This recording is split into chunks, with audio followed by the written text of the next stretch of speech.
বন্ধুরা, আজকে লাঞ্চ মেনুতে বানিয়েছিলাম কলমি শাক ভাজা, কাসুন্দি দেওয়া উপর দিকতে, আর বানিয়েছিলাম মাংস।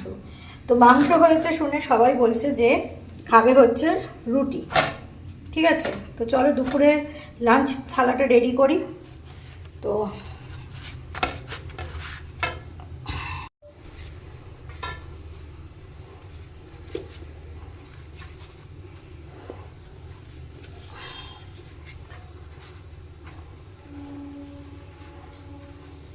মাংস হয়েছে শুনে খাবে জানো, তো রুটি নিয়ে নিয়েছি।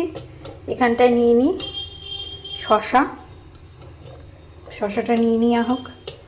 আচ্ছা, শশা, এখানে হচ্ছে কষা কষা মাংস, আর এখানে হচ্ছে একটা করে ছানার জিলাপি। তো এই হচ্ছে ওভারঅল আমাদের লাঞ্চ মেনু।